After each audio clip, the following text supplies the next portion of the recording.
이번 주 하나님의 말씀은 로마서 말씀입니다.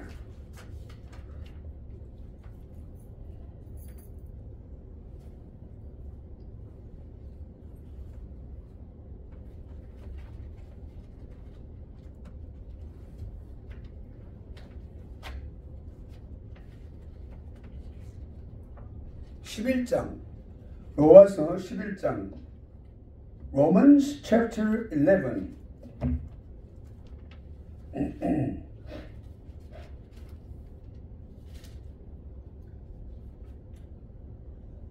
30절로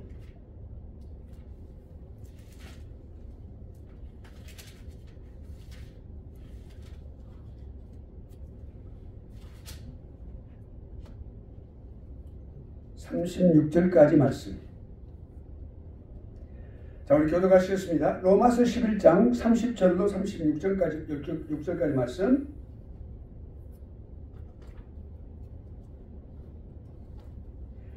교독합니다. 너희가 전에 하나님께 순종치 아니하더니 이스라엘에 순종치 아니하므로 이제 긍휼을 입었는지라.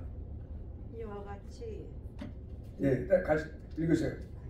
이 사람들이 순종하지 아니하니 이는 너희에게 베푸시는 긍휼로 이제 그들도 긍휼을 얻게 하려 하심이라. 32절 하나님의 모든 사람을 순종치 아니하는 가운데 가두어 두심은 모든 사람에게 긍휼을 베풀려 하심이로다. 기쁘다 하나님의 지혜와 지식에 풍성하며 그의 판단은 헤아리지 못할 것이며 그의 길은 찾지 못할 것이로다. 34절 누가 주의 마음을 알았느냐 누가 주의 모사가 되었느냐. 누가 주께 먼저 드려서 갚으심을 받겠느냐. 36절 다 함께 이는 만물이 주께서 나오고 주로 말미암고 주에게로 돌아갑니다. 영광이 그에게 세세에 있으리로다. 아멘. 네. 이 말씀은 말씀드릴까요? 이 말씀은 개혁주의 정신의 기본적인 정신이 기록된 말씀이에요. 개혁주의의 기본 정신을 기록한 말씀이에요. 이 말씀은 꼭 기억하시고 여러분이 선택할 수 있으면 선택해서 묵상해서 발표합니다. 발표는 우리가 12월 마지막 주 그리고 이번에는 한 번만 하겠습니다. 10월 마지막 주 아니면 11월 초. 그러니까 우리가 언제 종강할지 모르겠어요. 12월 첫 주로 알고 있는데 그래서 그 안에 그 전에 우리가 메이크업 강의를 2주에 걸쳐 하겠습니다. 그러니까 이제 두 강좌를 제가 하는 거예요. 오전부터 10시부터 해서 오후 1시 강의도 하고 10시 강의도 하고 그래서 두 주에 걸쳐서 아마 다음 주부터 했으면 좋겠어요. 그래서 말씀을 제가 말씀을 좀 나누도록 하겠습니다. 이사님하고. 자, 그러면 이제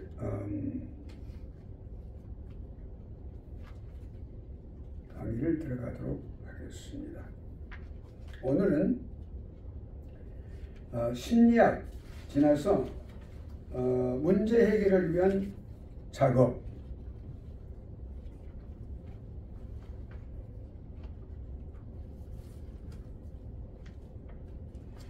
우리가 교회에 그 여러 가지 세속주의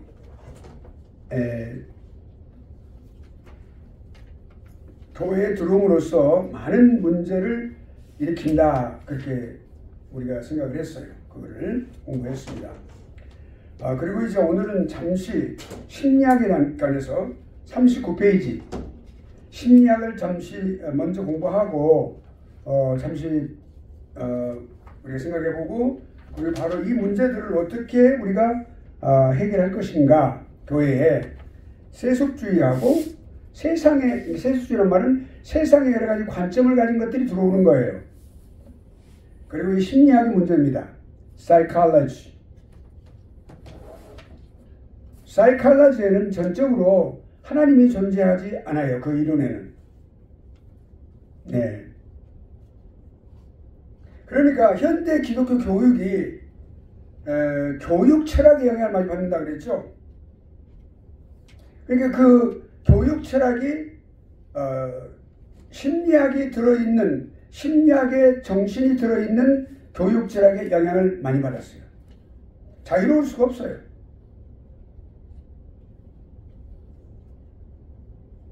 그러니까 예를 들면 교육 심리학도 있고요. 아동 심리학도 있어요. 네. 그리고 이제 종교 심리학도 있고, 그런 것들이 많이 교회에 또는 우리 기독교 학교에 많은 영향력을 끼친다고요. 물론 우리가 신학 공부를 하기 위해서 대학 과정에서, BA 과정에서 사이칼로지 공부하는 것은 매우 유익한 일이에요. 좋은 일이에요. 사이칼로지, 그 다음에 히스토리. 굉장히 중요해요. 그걸 먼저 프리나레지로 갖고 있으면 신학 공부하는 데 매우 좋아요. 도움이 되는 거예요. 그렇지만 그것이 신학 공부를 함으로써 그것이 융화되고 또 용해되고 그래서 그 좋은 면으로 그렇게 용해되면 좋은데 그 자체가 그것이 융화되지 않은 상태에서 교회로 그냥 마구 그냥 들어온단 말이에요. 그러니까 자, 교육 심리학이 가장 중요한데 이것이 영향을 끼치는 것이 많아요. 그러면 교육 심리학이 왜 좋지 않은가? 교육 심리학은 존 두이라고 하는 기독교 교육 철학자요, 기독교 교육학자예요. 미국의 기독교 교육학자로서, 기독교 교육 철학자로서 굉장히 많이 존경을 받고 있는 사람입니다. 근데 우리 기독교 관점에서 보면 존경할 수 있는 면이 하나도 없어요. 기독교에 많은 해를 끼친 사람입니다. 교육에. 그래서 오늘날 이 퍼블릭 스쿨, 공교육기관에 많은 영향력을 끼쳐서 학교가 많이 망가져 있는 상태를 우리가 볼 수 있어요. 그러니까 존 두이의 가장 핵심적인 이론은 뭐냐면 실용주의예요. 프래그마티즘. 프래그마티즘의 가장 핵심적인 것은 뭐냐면, 정신이 뭐냐면 경험이에요. experience. 그래서 학생들한테 많이 경험을 시키는 거예요. 경험을 하도록. 뭐 물건을 팔아온다든지 또는 어떤 식물을 집에 가서 키워온다든지 여러 가지 많은 실험을 통해서 experiments 이렇게 해가지고 그렇게 해서 그 경험을 통해서 경험이 곧 교육이다 말을 하고 있는 사람이죠. 그러니까 우리 경험만으로 결국 학생들의 교육을 다 시킬 수는 없는 거거든요.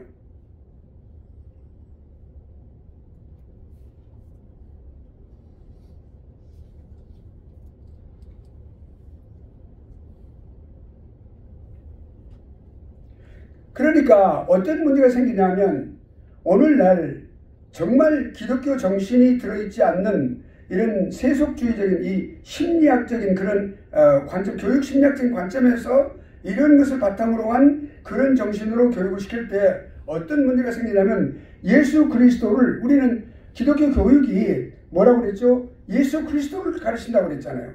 예수 그리스도 올바르게 가르친다고 그랬잖아요. 예수 그리스도를 올바르게 아는 사람으로 가르친다고 그랬잖아요. 그게 가장 중요한 핵심이에요.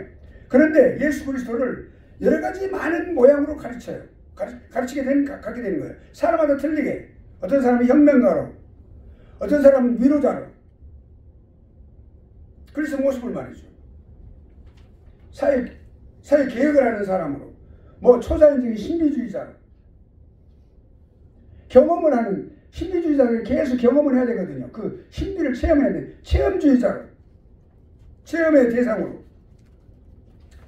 또 자유주의자는 뭐예요? 그분은 도덕적으로 아주 완전한 분이야. 도덕적으로. 인간으로만 생각을 한다 이 말이죠. 또 뭐 최면술? 이런 최면술 있는 사람들은 최면가로. 그리고 또 인도주의자는 뭐예요? 그분은 사랑으로 그냥 똘똘 뭉친 분이야. 그러니까 사랑을 우리는 파괴주의자. 우리는 파괴주의자가 돼야 돼. 라고 말하는. 그래서 그분은 파괴주의자야. 다른 거 없어요. 하나님의 아들이라는 그 관점 전혀 없는 거예요. 다 정의를 틀리게 내리는 거예요. 이렇게 만들어지게 만든다 이 말이에요. 그 성경이 없으니까 거기에. 성경이 예수 그리스도를 분명하게 제시하고 있는데 그 여러 가지 많은 관점에서 예수 그리스도를 그려놓고 있는 거예요. 또 그런 것도 있어요. 예수 그리스도를 아주 좀 쉽게 말해 세상적으로 말할까요? 나 세상적 말 잘해요. 저도 얼짱이라든지 몸짱이라든지 이렇게 만들어 놓는 거예요. 여러분 성화 보세요. 예수님 추남으로 나온 예수님 봤어요? 다 아주 얼짱이 아주 잘생겼어요. 아주 핸섬 가이로 예수님 만들어 놨어요. 네. 색칠도 얼마나 잘했는지 몰라요. 근데 성경에서 뭐라고 했으면 볼품이 없으신 분이다라고 했어요.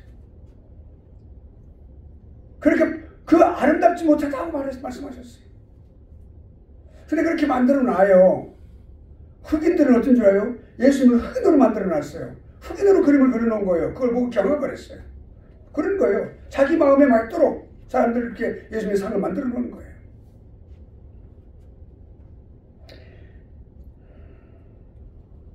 그것이 심리적인 문제예요. 그것이 psychological matter예요. 그게 심리적인 문제라고요. 그게 예수님 그런 분 아니잖아요. 우리들의 마음속에는 주님은 어떤 모습으로 와 계시는가요? 그게 중요해요.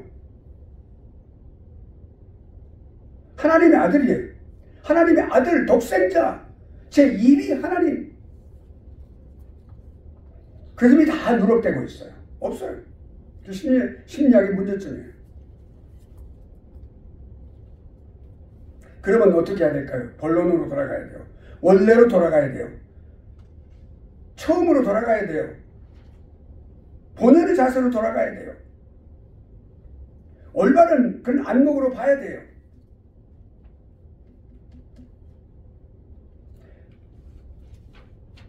요즘에 주류 신학이 뭐예요? 자유주의예요.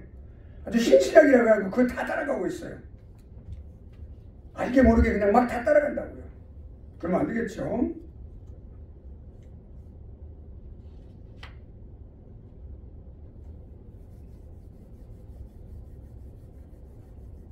그러니까 보세요. 공교육기관 그러니까 퍼블릭 스쿨이에요. 우리가 현실적으로 이야기할까요? 프랙티컬하게 공교육기관에 기도 다 사라졌죠. 기도 모임도 프레이어 미팅이 많이 있었어요. 옛날에. 언제부터 했어요? 케네디 대통령 때. 케네디 대통령이 다 없애버린 거예요. 10개명이요? 다 있었어요. 다 없애버린 거예요.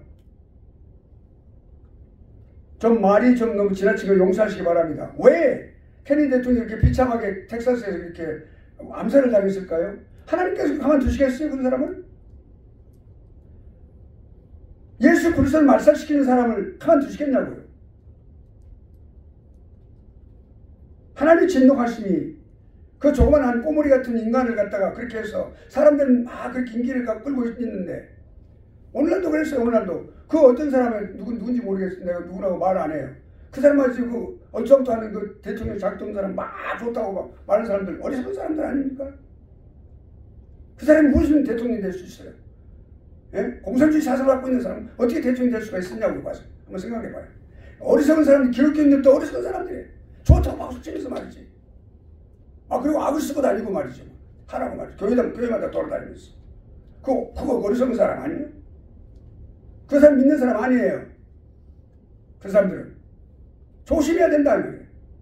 같이 거기에 그냥 입술이는 거예요. 그럼 뭐 하는 거예요, 그게? 안 되겠죠? 그거 안 되는 거예요.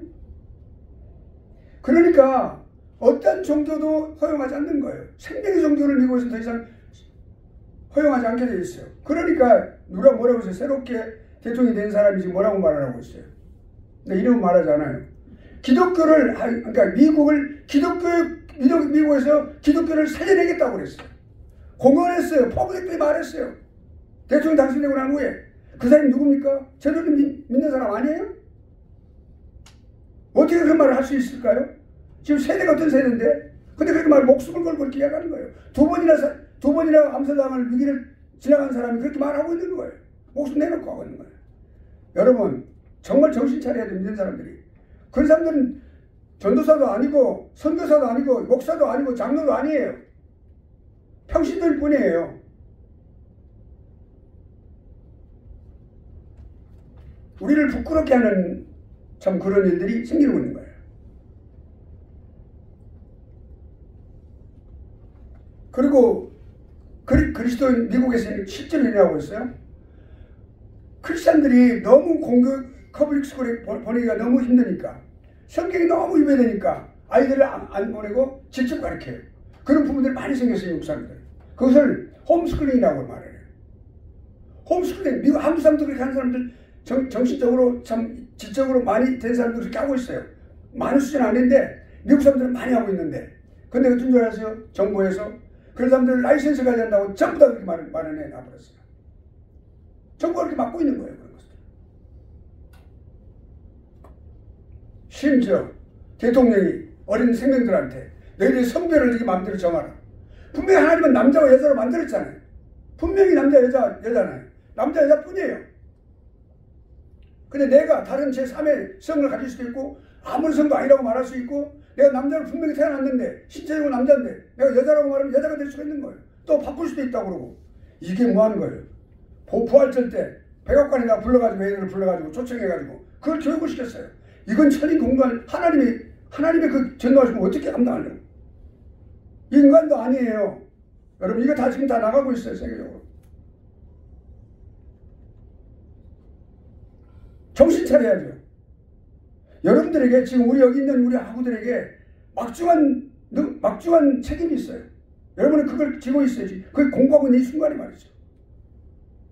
세속주의, 심리학, 그 용해되지 않는 상태로 교회 들어왔을 때 교회를 지금 삼키는 그런 일을 하는 역할을 한다. 여기까지 했어요. 자, 그러면 이런 문제들이 많은데 이런 문제를 어떻게 해결해야 될까? 제가 좀 지나치게 말한 거 좀 용서하십시오. 그러나 이런 분야에서는 거룩한 분노가 있어야 돼요. 거룩한 분노가 성도로서, 믿는 사람으로서, 주의 종으로서, 목사로서, 전도사로서 있어야죠.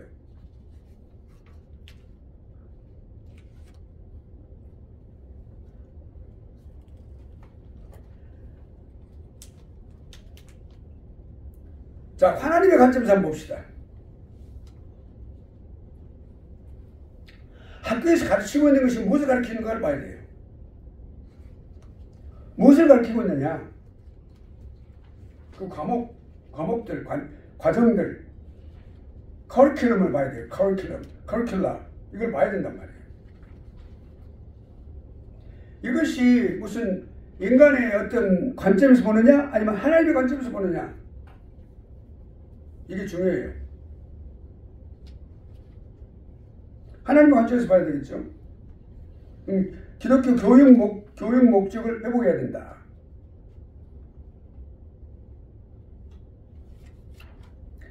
사람들은 마음대로 무엇을 하기를 원하죠. 마음대로 하기를 원하죠.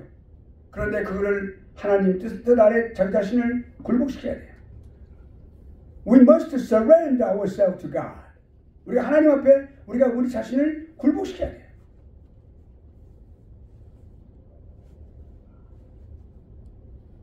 기독교 교육의 목적, 하나님 뜻에 따라서 하는 그 목적에 도달하려고 노력을 많이 해야 돼요. 그 성경적인 해석 방법을 가져야 돼요.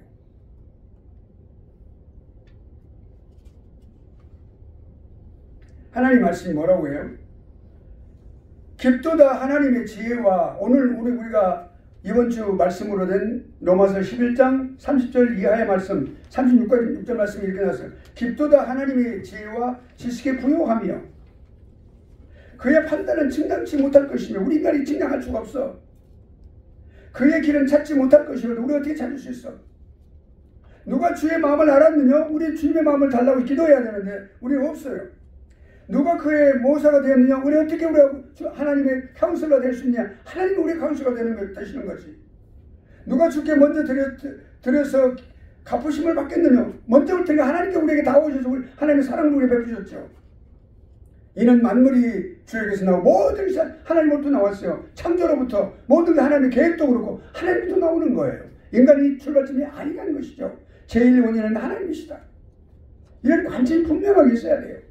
이게 개혁신학을 왜 우리가 하느냐 공부해야 되겠다고 제가 생각했냐면 그걸 우리가 알아야 되기 때문에 우리 학사구들은 여러분은 복을 받았어요. 아멘. 정말로. 아멘. 그 주에게서 나 말미암고 주에게로 돌아가 모두가 영광이 주님께로 돌아가는 거예요. 우리가 하나도 우리가 받을 것이 하나도 없어. 영광이 그에게 세세에 있으리로다. 왜? 우리에게는 은혜를 남겨주시기 때문에. 우리의 은혜로다. 은혜로다. 아멘. 아멘. 아멘. 그렇기 때문에 현재 기독교 교육이 안고 있는 이런 문제점에 궁극적인 해답은 뭐예요? 기독교 교육 철학을 세워야 돼요. 자, 그러면 기독교 교육 철학을 어떻게 세울까요? 봅시다. 자, 인식, 무엇을 어떻게 인식하느냐 내가 이해를 해야 돼요. 이해. Understanding is very critical. Recognition. 이게 인식이에요. 어떻게 해요?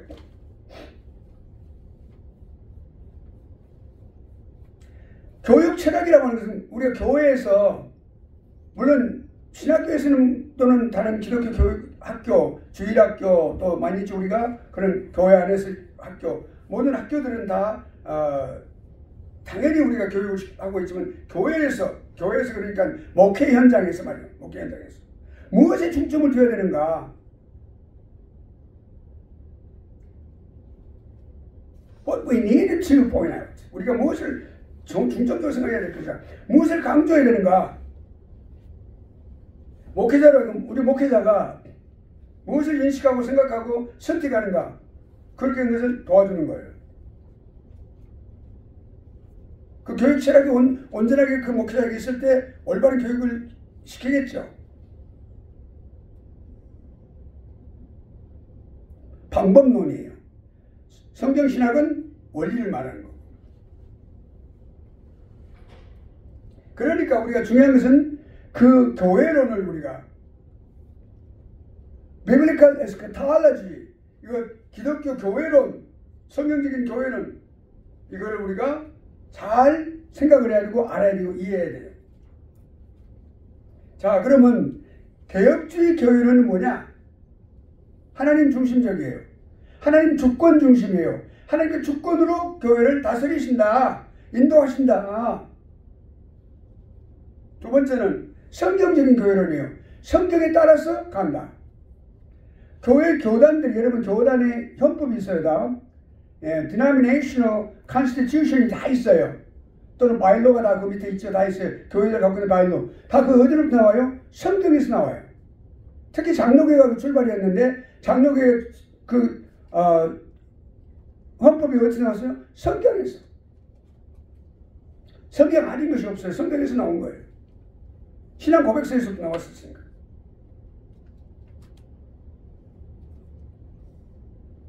자 그러면 우리가 그걸 위해서 먼저 질문을 한번 해볼 필요가 있어요. 자 우리가 하나님께서는 교회 교육사역에 대해서 뭐라고 말씀하시는 거예요?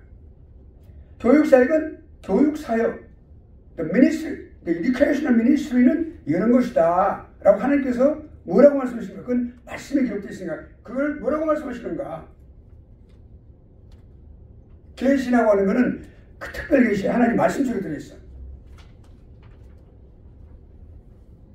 하나님께서 무엇을 그 기독교 교육적에서 무엇을 나타내기 원하는가? 무엇을 나타내기 원할까요? 맨 처음 우리가 교육학적 관점에서 우리가 이 개혁신학과 개혁주의 정신을 공부할 때 생각하는 게 뭐라고 했어요? 예수 그리스도를 가르치는 것이다 그랬잖아요. 그러면 그 다음에 두 번째 질문. 오늘날 어떻게 실행할 것인가? 어떻게 그걸 할 것인가? 네. 하나님께서 말씀하셨어요. 성경에. 그럼 어떻게 우리가 실행할 거냐? 실천적인 문제예요.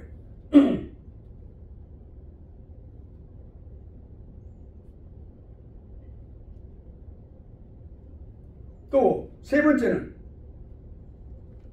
기독교 교육의 어떤 내용, 실질적인 내용,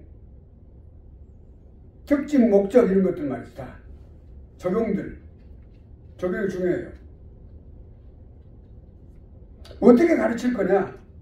어떤 방법으로, 어떤 수단을 써서, 어떤 절차를 거쳐 이게 다 적용이에요. 적용이 매우 중요해요.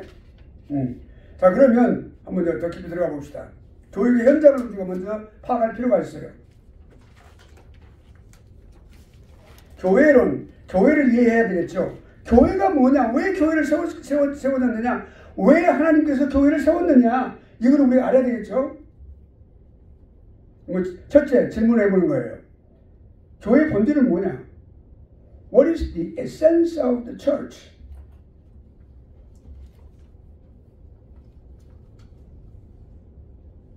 교회는 왜 세워졌느냐? 목적, purpose. 하나님 뭐라고 말씀하시는 거냐? 또 두 번째, 그 직분자.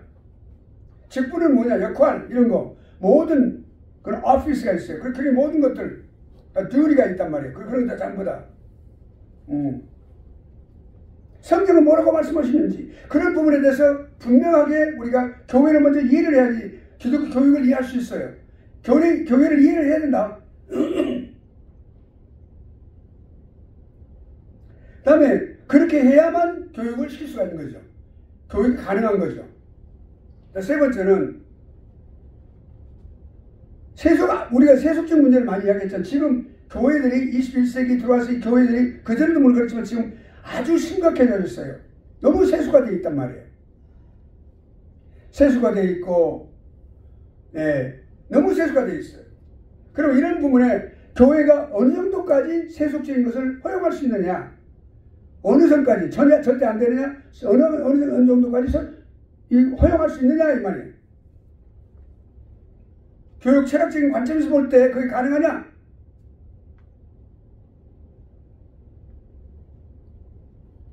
이런 것들을 우리가 질문을 했어요. 거기에 대한 이해는 어떻습니까? 자, 그러면 우리가 이 기독교 교육을 이해하기 위해서는 그 기독교 교육이 시행되고 있는 교회의 속성을 이해해야 된다고 그랬죠. 그 기능 같은 거 이해해야 된다고 그랬죠. 그리고 중요하게 교회가 뭐냐라고 하는 걸 우리가 이해해야 된다고 그랬죠. 그래 교육을 할 수 있다고 그랬죠. 여러분들 지금 신학 교육을 하는 분들은 다 기독교 교육자들이 되는 분들 앞으로 목회자들은 다 교육자의 역할을 겸하고 있는 거예요. 설교만 하는 거 아니에요. 다 가르쳐야 돼요. 성경 공부 가르쳐야 돼요. 가르치는 자가 돼야 돼요. 그래서 미국 사람들은 뭐라고 하는 줄 아세요? pastor라는 말을 쓰는데 teacher라는 말을 많이 써요. teacher다 그렇게 말을 해요. 가르치는 선생님이다 그 말이에요. 모든 면에서 다 가르치는 거거든요.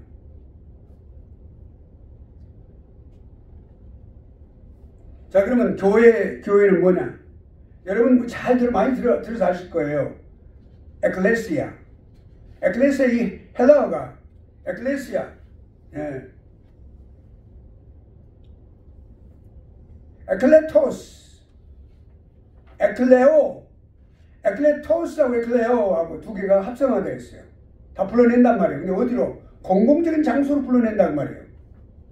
그러니까 교회라고 하는 것은 뭐예요? 그냥 가정에 있는 사람을 뽕나무밭에 있는 사람을 뽕나무밭에 있었어. 우리 아모스 같은 선자도 뽕나무밭이요 그게. 그래. 그러니까 뭐 어부에 있던 사람들 다 바닷가에 있던 사람들 다 그래서 어디로 불러요? 공공적인 장소로 하나님 앞으로 불러내는 거예요. 그러니까 그게 누구에게 꼭 그렇게 사도나 선지자뿐만 아니라 모든 예수 그리스도를 믿는 사람들은 다 불러내는 거예요. 교회라는 장소로. 그러니까 예수 그리스도를 믿는 사람들의 공동체예요. 공동체로 불러내는 거예요. 그게. 그 교회예요. 그리고 교회는 생각해보면 5가지 기능을 갖고 이건 아주 중요해요. 이건 목회자가 딱 머릿속에 들고 갖고 있어야 돼요. 목회할 때, 선교할 때 하여튼 갖고 있어야 돼요. 첫째는 예배입니다. 교회가 예배가 있어야 돼요. 그래서 교회로서 딱 정확하게 설 수 있는 거예요. 교회. 첫째 예배예요. 두 번째는 계명 갖고 난데요. 교육이 있어야 됩니다.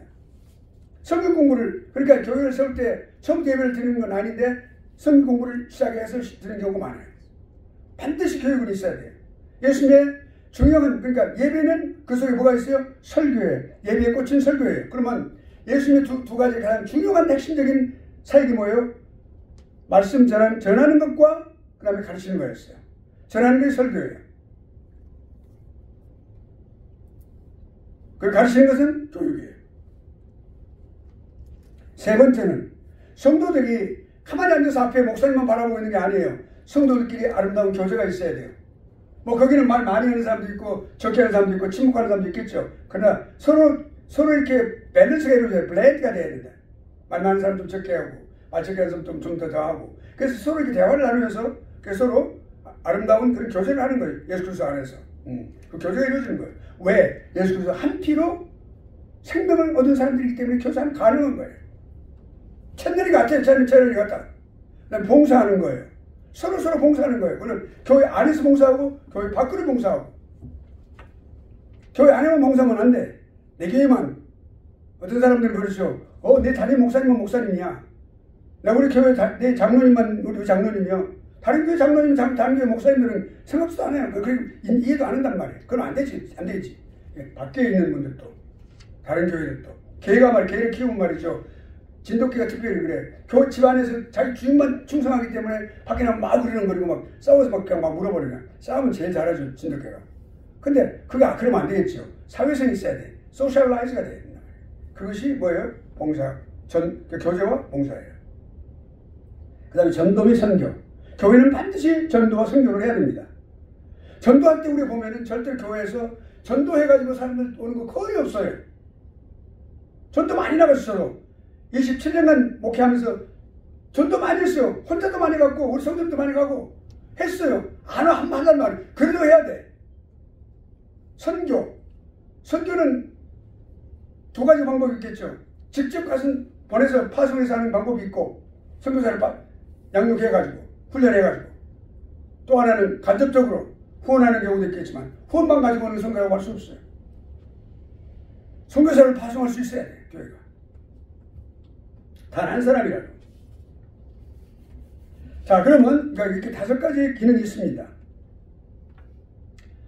그러니까 이런 어떤 그런 것은 교육에 있어요. 그러니까 이렇게 초대교회에서는 가장 중요한 것은 뭐냐면 교육에 있었어요. 그래서 서로 많이 이렇게 서로 연관이 되어지고 그리고 이렇게 연락되고 그런 중요한 그런 일이 있었다. 불가분리의 그런 관계를 갖게 된다. 그것이 오늘날까지 역사가 이끌어 왔다라고 하는 것을 우리는 교회사 속에서 알 수가 있어요. 자, 그러면 존 칼빈은 교회를 뭐라고 하는가? 교육의 관점에서 한번 봅시다. 존 칼빈과 에드먼드 클라우드 박사 개념을 보도록 하겠습니다. 존 칼빈은 교회를 이렇기 때문에 교회가 필요하다고 말을 했어요. 뭐라고 말하냐면 하나님께서는 우리의 믿음을 일으키시고 또 키우시고 목적지까지 전진시키려면 무지하고 태만한 우리들에게 외적인 도움이 필요하기 때문에 필요한 보조 수단을 주셨다 그랬어요. 그 교회가 그 수단을 그런 방법을 강구하고 하도록 해준다. 복음 전파가 활발하게 전개되도록 그 보물을 교회에 맡기셨다 그랬어요. 전파되는 것, 그러니까 전파될 수 있도록. 그리고 목사와 교사들, 성경에는 목사와 교사들을 은사의 중요한 부분으로 말하고 있어요. 영구 은사에. 그러니까 목사와 교사들 임명하셨다. 여러분, 방언의 은사가 일시적인 은사일까요? 영구적인 은사일까요? 영구적인 은사예요. 지금도 방언 은사를 받고 있어요.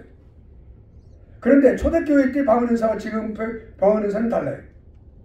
초대교회 때 방언 은사, 성령이 임재하실 때 그때 그 당시 오순절 때 있은 그 은사는 외국 그러니까 언어적인 방언적인 의미에서의 그 지방 언어의 방언이었고, 지금 나오는 모든 방언은 천국 방언이라면 천국 언어. 그건 천국 언어는 우리 인간의 힘으로 만들 수 있다, 훈련할 수 있다 해서는 안 돼요. 그건 다 가짜예요. 훈련하는 게 아니에요. 하나님께 주시는 거예요. 그냥 주시는 거예요. 자, 그러면 그건 은사론이 아니니까 여기까지 하고, 자, 그러면 여기 보니까 그 백성들을 가르쳐 가신 거예요. 교회에서. 교회 그 보물을 맡기셔가지고, 예. 권위를 또한 교회에 주셨어요. 가르치는 권위를 교회에 주신 거예요. 또 그 다음에 칼빈은 교회를 세우신 하나님의 목적을 말하고 있어요.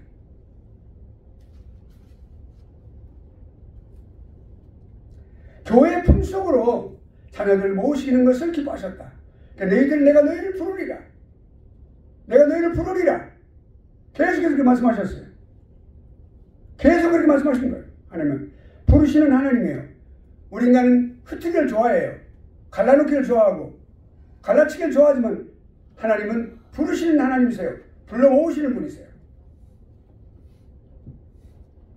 그러니까 하나님께 짝 지어주신 것을 인간이 사람이 나누지 못할지니라고 말씀하셨어요. 마가복음 10장 9절 말씀. 마찬가지로 하나님이 아버지가 되시는 모든 사람들.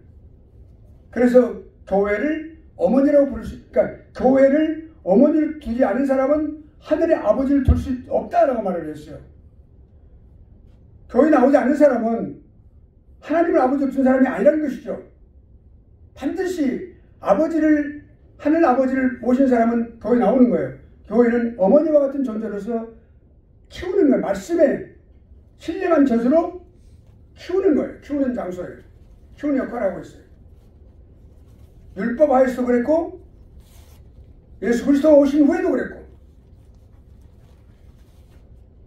우리가 새 예루살렘 성의 한 자녀들이다. 그렇기 때문에 그렇다라고 하는 것을 말씀을 했습니다. 그 다음에 두 번째는 교육의 관점에서 이제 교회를 이야기했는데 교회를 볼 때 신자의 어머니로서의 가견적인 교회. 가견적인 교회는 우리가 교회론에서 이제 다음에 우리가 조직신학에서 교회론을 공부합니다. 구원론 맞지만 처음에 서론은 계시론입니다. 두 번째는 이제 인재론을 공부하죠. 조직신학의 순서가. 그다음에 세 번째는 그 인간의 죄로 인하여 어떻게 살아갈 길이 뭐냐. 예수 그리스도론, 기독론을 배우게 됩니다. 네 번째는 기독론이 끝나면 구원론을 배우게 됩니다. 구원론이고 성령론입니다. 우리가 구원론까지 공부했어요. 여러분 다 같이 지금. 그리고 이제 구원론 끝나면 그 구원받은 사람들이 이루는 게 뭐예요? 교회죠. 교회론을 공부하게 됩니다. 그 다음에 마지막으로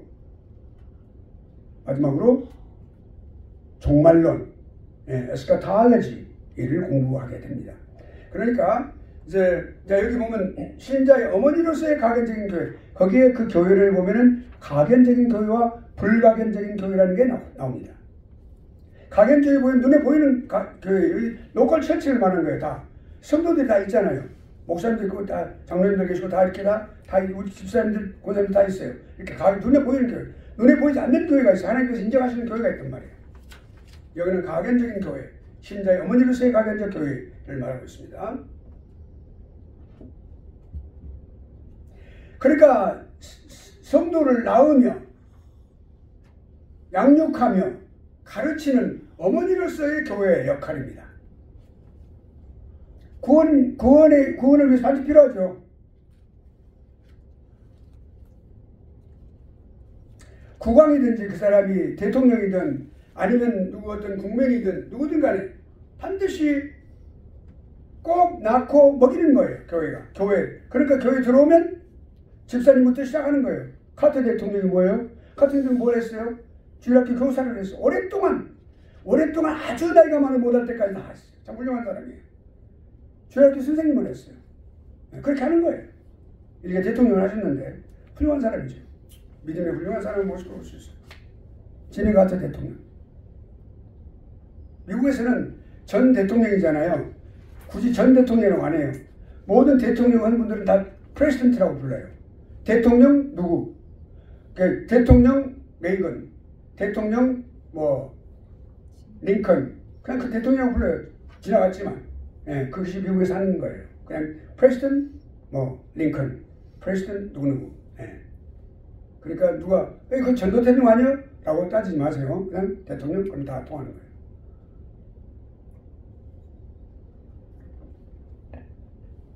자, 교회를 통한 교육을 봅시다. 교육의 가치는 뭐고 그 의무는 무엇인가 봅시다. 하나님의 일시에도 딱 이렇게 그냥 딱 명령하셔서 그냥 모든 것이 일시에 딱 되게 할 수도 있겠죠. 절대 하나님은 그렇게 하시지 않아요. 사람 생명을 만드실 때도 10개월이라는 그 세월을 통해서 어머니 뱃속에서 다 자라게 하고 그리고 태어나게 하신단 말이에요. 세포문을 남자와 정자가 합해서 그렇게 세포문을 시작해가지고 10개월 동안 모양을 갖추고 그렇게 해서 태어날 수 있도록 움직일 수 있도록 그렇게 울 수 있도록 울면서 숨 쉴 수도 있도록 그렇게 만들어가지고 태어나게 하셨단 말이에요. 하나님은 절대로 일순간에 매직을 행하듯이 그렇게 안 하셨단 말이에요. 교회를 통해서 성도가 예수 그리스도를 믿고 그 영혼이 거듭나면 그 영혼을 자라게 하시는 거예요. 여러분 제 말 편안합니까? 네. 그럼 오늘 교수의 의무는 잘하고 있네요. 자, 그러면 장성한 사람이 되기를 원하시는 거예요. 그 시간을 따라서. 네. 하나님의 시간은 카이로스예요. 하나님의 때가 됐을 때까지 그렇게 참고 기다리시는 거예요. 우리를 저도 뭐 이렇게 70년 이상을 기다리셨고 여러분도 뭐 60년, 50년, 40년 40岁있습니까? 우리 제이슨이 제일 나이가 청년이죠. 그러니까 그렇죠? 네, 그래서 아직은 덜 기다리셨구만. 더 기다리시겠지 앞으로. 오케이. 자, 그러니까 이제 우리가 이렇게 하나님께서 하늘나라에 했던 가르치고 가르치라고 명령하셨어요. 누구에게? 목회자에게. 그럼 권한을 주신 거예요. 여러분의 권한을 나중에 목회 현장에서 잘 행사하시길 바랍니다. 그건 특권이에요. 아무나 주신 것이 아니에요.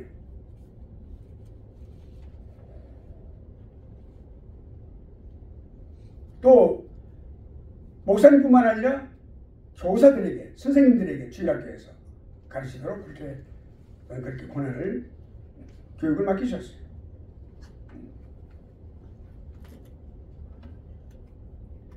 자, 그러면 양육의 관점에서 본 에드문드 클라우니 박사, 이분은 참 저 개인적으로 참 존경하는 분이신데 웨스트민스터에서 제가 공부를 할 때 저를 가르치신 분이세요. 선생님이세요. 그 당시는 은퇴하신 상태였었는데 교회론이라는 책을 쓰셨어요. 그래서 이제 너무 아주 그 전형적인 백인이시고 그래서 선생님 참 훌륭하신 분이셨는데 제가 참 탐독을 하고 그 교회론에서 탐독을 많이 했어요. 제가 조직신학 교회론에 관한 것을 공부할 때 이 선생님의 많은 그 견해를 학술을 학문을 많이 또 제가 탐독하고 참조를 많이 했고 그랬습니다. 오래전에 가르치신 분이죠. 저를 가르치신 분이신데 저도 한 학생으로서 공부를 했었습니다.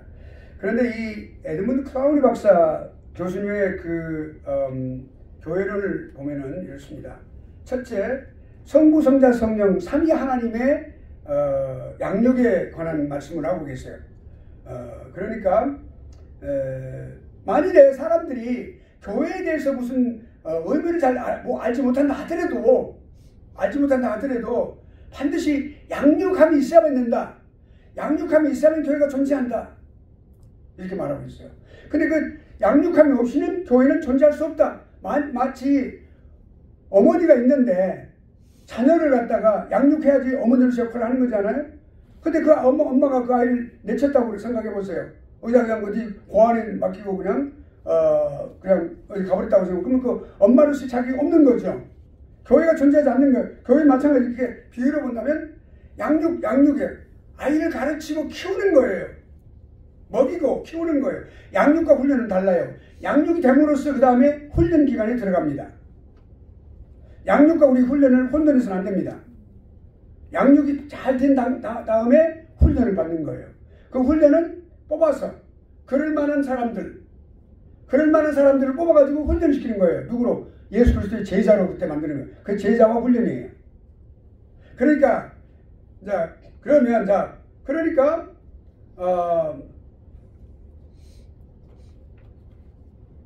유대 나라 사람들을 보면은 반드시 누가 있어요? 교육에 이렇게 어린 시절을 보면은 교육시키고 또 훈련은 누구한테? 어머니가 주로 어렸을 때, 아주 어렸을 때는.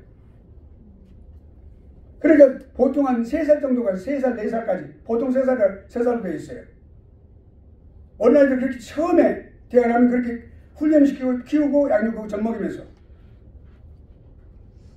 그리고 나서 청소년 시절이 되면 그 아이를 교육시키는 것은 누가 시켜요? 아버지가. 예.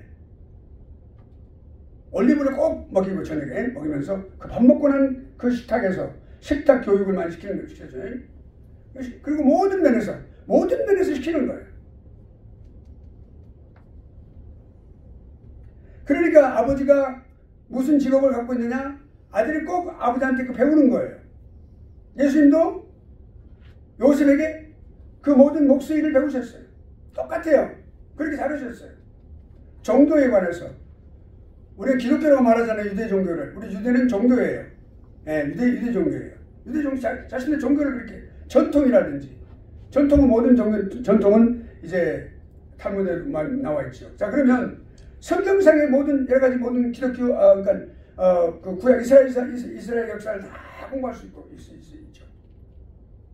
특별히 신명기 6장의 말씀은 교육의 하이라이트예요.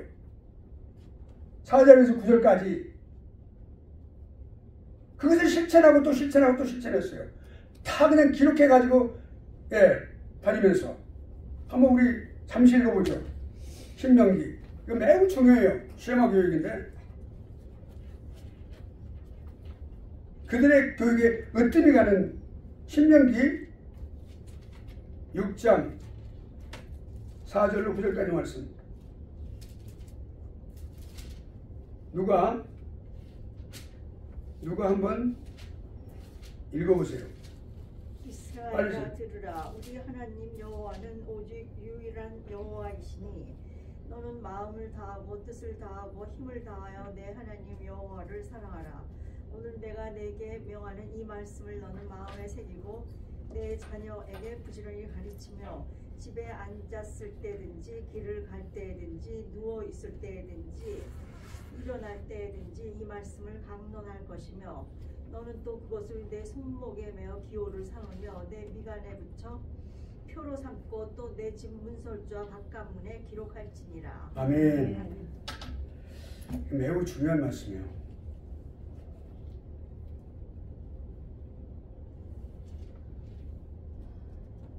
그러니까 아버지가 선생님이세요. 아버지가 선생님. 그리고 protector예요. teacher, protector. 모든 동물들도 마찬가지예요. 동물의 아버지, 수컷들은 다 protector예요. 보존하는 거예요, 다. 그리고 provider예요. 공급하는 사람이에요. 그런데 우리가 육체의 아버지보다도 하나님이 더 양육의 하나님이시죠. 이스라엘을 장자로 여기셨어요. 아들이죠. 출애굽을 시켰잖아요. 그 출애굽 40년의 세월은 사실은 하나님께서 아주 장기간 동안 시키신 실물 교육을 위한 교육기관이었어요. 1세대로 다 죽음을 다 되고, 물론 거기에는 나이가 되니까 물론 1세가 2세로 세대 교체가 되는 그런 시기도 겹쳤지만은 결국에는 다 죽으면서 갈렙과 여호수아만 빼놓고 다 죽었죠. 그런 장기간의 교육을 체험 여행이라고 우리가 그러니까 필드트립이라고 말하죠. 네, 엘리멘터리 스쿨 필드트립 많이 가죠. 필드트립. 그러니까 성부 하나님도 누구예요? 프로바이더예요. 프로페션 하시는 분이에요. 프로바이더. 그리고 훈련시키시는 거예요. 디사이플십 하시는 거예요. 그러니까 디스플린 하시는 분이에요. 그리고 리뉴 하시는 분이에요. 새롭게 하신단 말이죠. 스바냐, 신명기 다 읽어보면 집에 다 읽어보세요. 읽으면서 그런 하나님께서 성부 하나님이 양육하시는 분이세요. 그러니까 당연히 성자 하나님, 성령 하나님도 양육하시는 하나님이시고 삼위 하나님이시고. 그리고 예수님이 이 땅에 오셔가지고 내게 배우라. 그러니까 자신으로부터 배우도록 다 전부 모든 진지자들 다 내게 와서 배우라. 나는 온유하고 겸손하니 그리고 온유하고 겸손하시다 말씀하셨어요. 내게 배우라 그러셨어요. 내가 수고하고 무거운 진지자들 다 내게로 오라. 내가 너희를 쉬게 하리니 그렇게 말씀하시는 뭐라고 그랬어요. 내게 배우라 말씀하셨죠. 나는 온유하고 겸손하라 말씀하셨어요. 배우라고 말씀하신 거예요. 여러 번 말씀하지 않아도 그렇게 말씀하신 거예요. 여러 번 말씀하지 않았어요. 모범이 되는 주님의 그 발자국 따라가는 사람들이 예수 그리스도인들이에요. 그리스도의 제자들이에요.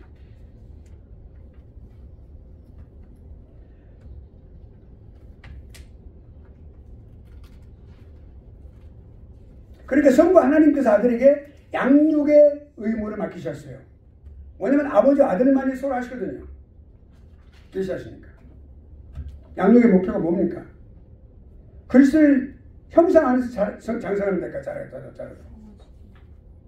형상이 회복되는 데까지 자라도 그래서 몸을 세우기 위해서. 자, 그럼 성령 하나님의 양육을 봅시다. 우리가 성령 하나님, 교회는 성령 하나님의 뜻을 따라야 돼요. 목회자가 기도 먼저 목회자의 마음속에 그런 마음을 주시는 거예요. 우리에게 소망을 두고 행하게 하려 하시니라 그랬어요. 빌립보서 2장의 말씀 보면, 그러니까 그 말씀에 의하면 우리에게 소망을 두고 소망을 주시는 거예요. 그러니까 목회자의 마음에 그 소망을 주신다면 그 기도할 때 그 소망을 갖고 우리가 그렇게 하도록 하시는 거예요. 근데 그 성령이 오면 소멸해서는 안 되는 거예요. 그 소멸하면 안 돼. 그래서 그 성기가 돼야 돼. 성기가 하도록 해야 돼. 성령의 바람이 불어오는 거예요. 주의 영이 계시는 것은 자유와 믿느니라. 그래서 든든히 서가는 교회가 되는 것이죠. 그러니까 성령님은 태초에 창조하셔요. 창조의 영이셔요. 창조주가 되시죠. 또 예수 그리스도를 부활하셨죠. 우리 또한 부활의 생명으로 새롭게 하신 분. 진리를 알게 하신 분이에요. 예수 그리스도를 알게 하시는 분이에요. 이 일반 교육들은 다 분리시키죠. 분리를 시켜요. 그런데 성령님은 함께 모으시는 분이에요. The Holy Spirit gathered us together. 우리 함께 모으시는 분이에요.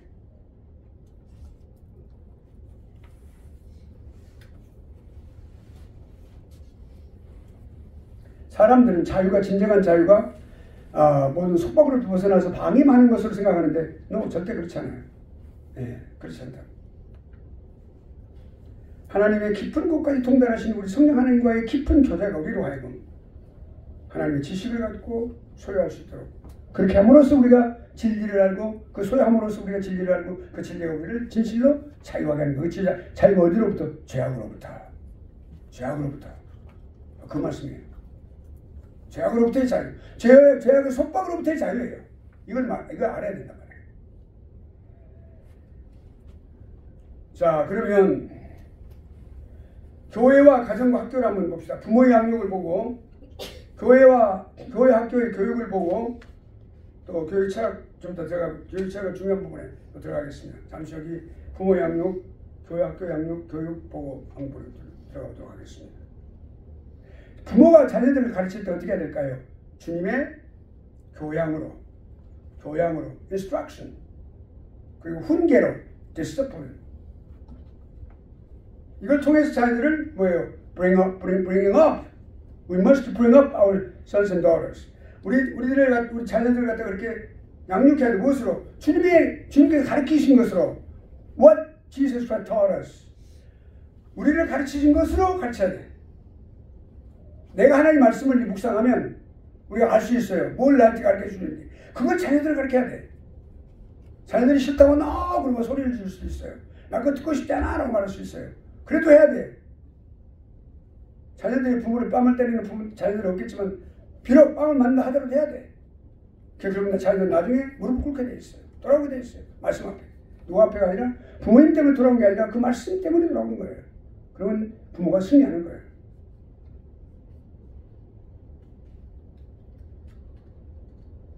보살펴야 되죠. 케어해야 됩니다. 그 케어하는 정신, the spirit of careness 이게 필요해요. That's what we need.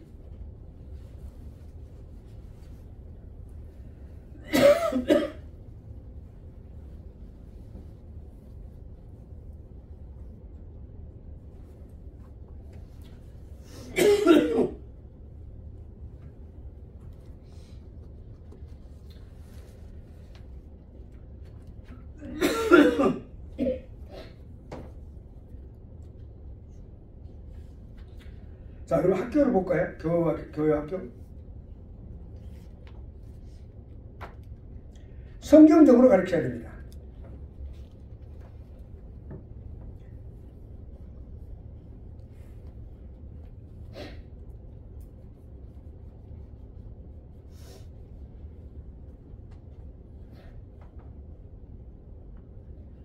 양육은 젊은이들을 준비시키는 거고 provide 하는 거고, 그렇게 하기 위해서는 아까 가정에서도 그렇지만 학교에서 특별히 더 케어해야 되고, 또 그 학생들이 어떻게 부르심을 받았는지, 인생의 목적이 뭔지, 무엇을 위해서 살고 있는 건지,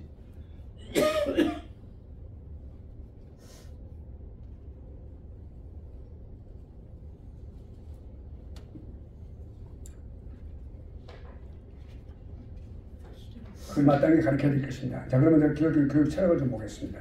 이건 매우 중요한 부분입니다. 왜냐하면 기독교 교육이 교육 철학을 바탕으로 해서 나오기 때문에, 철학 때문에 나오는 거예요. 그 철학을 우리가 이해를 해야 됩니다.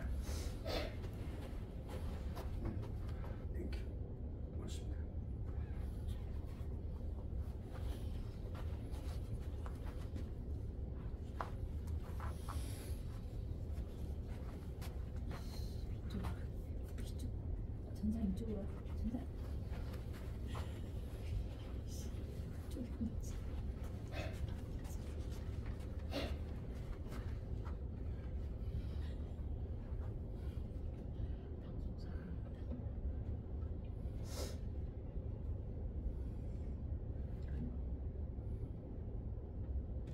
우리가 올바른 기독교 교육 철학을 세우기 위해서 가장 중요한 게 뭐냐면 신학을 올바로 세우는 겁니다. 올바른 신학이 바른 신학으로 세워졌을 때 기독교 교육 철학이 거기서 바르게 나옵니다. 그러니까 그 바르게 세워진 기독교 철학에서 기독교 교육이 올바르게 시행될 수가 있죠. 기독교 교육답게 시행될 수가 있다 그 말이죠. 예. 신학의 모든 부분이 기초가 되는 거죠. 그러니까 개혁 신학이 모든 것의 기초가 되었을 때 개혁 신학적인 교육주의 정신을 가진 교육 철학이 정립이 되겠죠. 그러면 올바른 교육이 거기에 용해된 교육 철학이 교육 철학을 통해서 교육이 시행되겠죠. 그럼 그 아이들이 올바른 성경적인 교육을 통해서 올바른 학생들로 성장하게 되겠죠. 올바른 그리스도인으로 성장하게 되겠죠. 예수 그리스도를 올바르게 알겠죠. 누구나 다르게 갖는 그런 기독교의 예수 그리스도의 기독 그러면 예수 그리스도를 말하는데 그리스도를 말하는데 예수 그리스도의 그 상이 아니라 성경에서 말씀하고 있는 그 예수 그리스도를 분명하게 알게 되겠죠. 이건 항상 머리 염두에 둬야 됩니다. 그러면 용어를 한번 봅시다. 우리가 교회 교육이라고 말하는 분들도 있어요. Church Education. 복음주의적 공동체에서 그렇게 말씀하세요. 그러니까 복음주의라고 하면 우리가 한번 신학적으로 생각해 볼게요. 쉽게 말해 볼게요. 자유주의 신학이 있어요. 복음주의 신학이 있어요. 그 다음에 개혁주의 신학이 있어요. 이 세 가지는 다르요. 완전히 다릅니다. 그러니까 복음주의라고 그러면 개혁신학과 자유주의 신학의 중간 정도 되는 거예요. 완전히 달라요. 똑같지 않아요.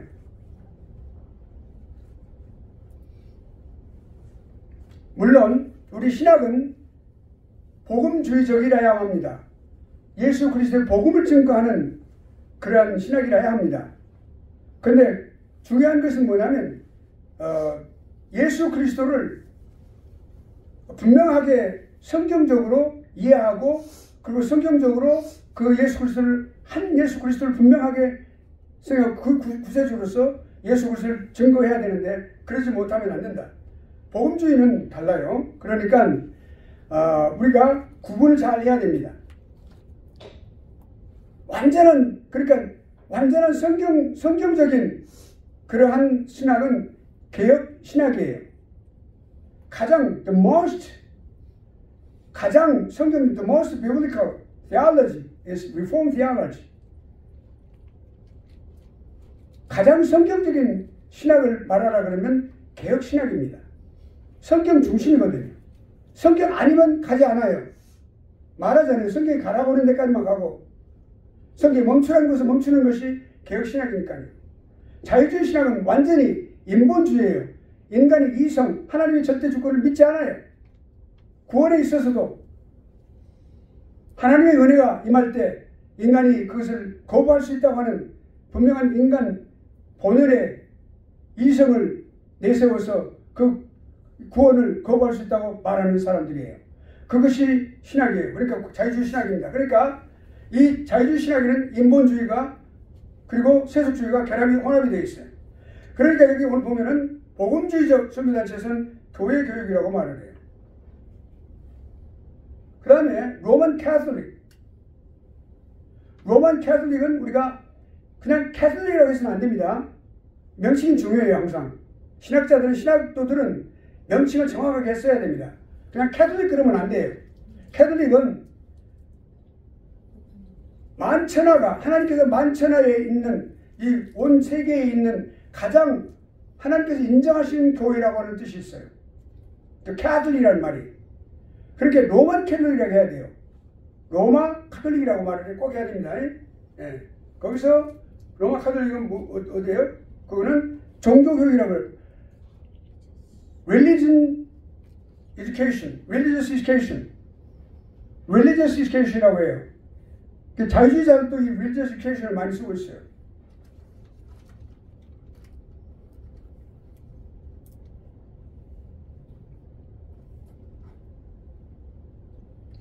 그리고 크리스찬 에듀케이션이 정통적으로, 정상적으로 많이 쓰는 말씀이 단어가 기독교 교육입니다.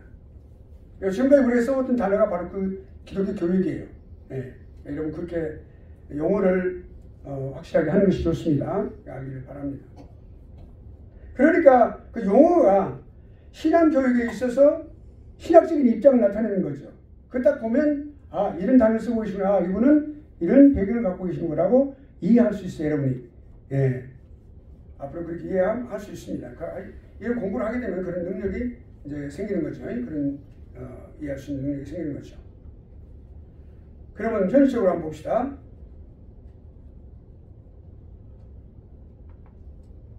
오늘날 기독교 교육의 문제점은 뭘까요? 교육 철학이 없습니다. 기독교 교육에 있어서 교육 철학이 없어요. 방법론, 교회에서 두 날개라든지, 로만 캐톨릭의 그 기원이, 로만 캐톨릭이 무슨 드레스 디에스라든지, 은혜 많이 받았다고 그러는데, 그건 진짜 정말로 기독교적인 것이 아닌데, 그렇게 하고 있어요. 많은 교회들이. 네, 말씀이 없어요. 사랑이라는 단어만 있어요.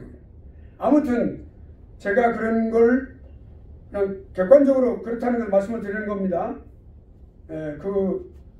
비하할 의도는 없습니다. 그런데 잘못된 것이에요. 천주가 3일이라는 그런 의미를 갖고 있는데, 드레스 디에스가. 자, 그러면 그러니까 우리가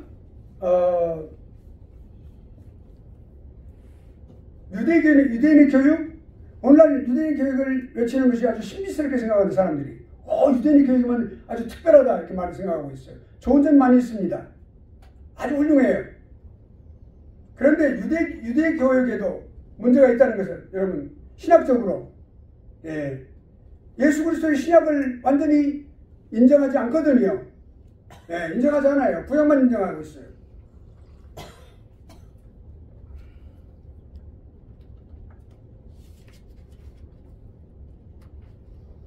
그럼에도 불구하고 유대 교육은 아주 교육 철학이 잘 확립이 되어 있습니다. 그런 점은 참 좋은 점입니다. 신앙교육이 잘 이루어지고 있어요. 유대인들의 신앙교육은 매우 아주 우수합니다. 물론 우리가 다 그거를 철저하게 다 100% 다 받아들일 수는 없어요. 그런데 그렇게 되어 있어요. 하나 있어요. 지교에서 우리가 나이별로 나누죠. 60대, 70대는 무슨 반, 또 50대는 무슨 반, 젊은이들은 무슨 반, 또 80대, 70대 이상, 80대 이상은 무슨 반, 이렇게 막 나누고 완전히 분산시켜요. 이렇게 반이 틀려요. 그럼 어떤 문제가 생기냐면, 전부 교인은 교인인데, 다 몰라요. 교재도 없고요. 하나된 동아리 느낌도 하나도 없어요. 함께 한 그릇 안에 들어가서 공부하고 있다는 느낌 전혀 없어요. 같은 교인인데도 불구하고. 60, 70대만, 60대, 70대 그 나이 또래만 알고 있는 그 방에서 공부하고 있는 사람들 많은 거예요. 몰라요. 근데 제가 어느 옛날 아주 오래된 이야기입니다. 한 30년 됐을까요? 30년, 그러니까 교회 개척하기 전에 전도사 때 어느 교회를 한번 가봤었어요. 근데 그 교회 이름 말할 수 있어요. 세리토스 장로교회인데 황보현준 목사님이 그 장로교회입니다. 그거는 합동측. 예, 그래서 이제 같은 합동측이니까 거기 교회를 꼭 가야 될 이유가 있었어요. 왜냐면 그때는 제가 개척하지 않는 상태였고, 그래서 이제 갔었어요. 가서 예배를 참석했는데 참 아주 인상적인 그런 게 있었어요. 예배를 주일 날 예배를 딱 드리기 전에 딱 전체적인 교회를 딱 모아놓고 부목사님이신지 교육목사님인지 모르겠어요. 딱 나오셔가지고 전체적으로 성경 공부를 하는 거예요. 참 좋았어요. 교회 전체가 그러게 되면 어떤 점이냐면 교회 전체가 하나라고 하는 그런 개념을 갖게 돼요. 내가 한 식구라고 하는 개념을 갖게 되는 겁니다. 나누어지지 않는 거예요. 그러니까 우리가 그런 게 매우 중요하거든요. 그러니까 오늘날은 그렇게 너무 소그룹으로 만들어가지고 10명, 15명 작게 만들어가지고 그냥 너무 막 5개, 6개, 7개 막 다 나누어놔 버려요. 예, 그러면 안 되죠. 그런 것이 좀 문제다. 예. 전부 나누어지는 거예요. 나누어지는 거예요. 심각한 문제예요, 사실은. 분산시켜요. 고립시키는 거예요. 고립시켜요. 그 교회는 분명히 예를 들어서 500명 있다고 그럽시다. 그러면 500명 중에서 한 10명, 15명만 아는 거예요. 전혀 모르는 거예요. 전체적인 것은 없어요. 전체적인 개념이 없어요. 전체라는 어떤 그런 개념이 없는 거예요. 예, 분산시켜버리죠. 고립된 거예요. 그러니까 이런 말을 했어요. Christian education is neither 이렇게 말을 했죠. That word가 뭐라고 해요? 기독교 교육이 이것도 아니고 저것도 아니다 말이에요. neither란 말은 이것도 아니고 저것도 아니다. 이거 엉망진창이 되어버렸다. 이런 거 이것도 아니고 저것도 아니다. 이러는 것도 아니고 이것도 이루어진 것도 아니고 저것도 이루어진 것이 아니다. neither라고 하는 것은 이것도 아니고 저것도 아니다 말이죠. 그게 맞습니다. 그것은 우리가 숙고를 해야 됩니다. 그 부분에 대해서 우리가 깊이 생각을 해야 된다.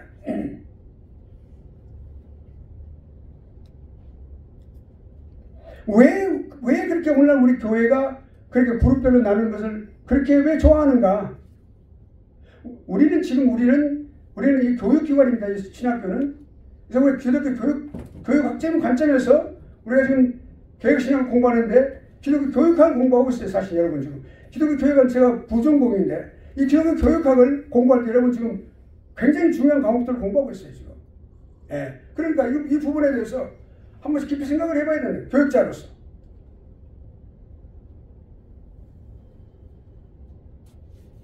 왜 기독교 교육에서 기독교 교육에서 신학적인 것이 다 없어지는가? 반문만 그렇게 하는가? 편의상만 그렇게 적용해서 하고 있는가?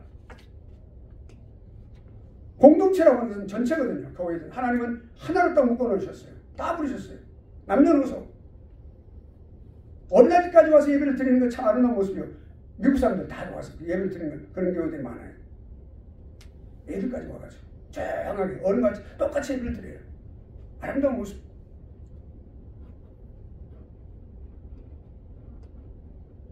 그러니까 신학적인 것을 올바르게 서 있어야만 된다.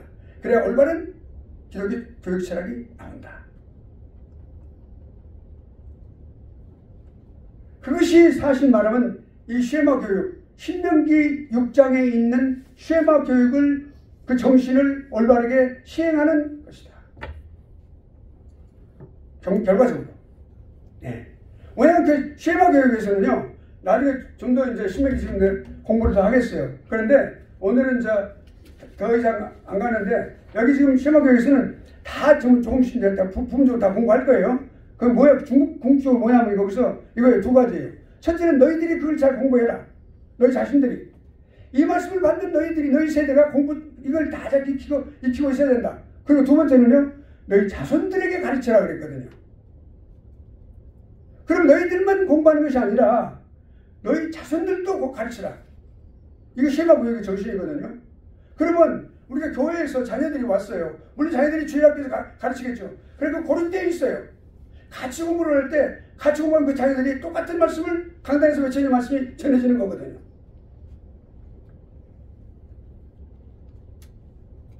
쉐마 교육은 당사자뿐만 아니라 자녀들에게 반드시 가르치라고 되어 있어요. 쉐마 교육의 정신이에요. 그것이 그렇게 함으로써 분리시키지 않고 함으로써 분리해야 되는 부분도 있겠죠. 그러나 최소한 하나님의 말씀을 가르치는 그런 점에서는 그렇게 하지 않고 전체적으로 있을 때 이와 같이 쉐마 교육의 그 지상명령 두 가지예요. 너희 자신들이 그걸 익히고 너희들이 이마에 쓰고 마음속에 갖고 다녀라. 두 번째, 너희 자손들을 가르쳐라.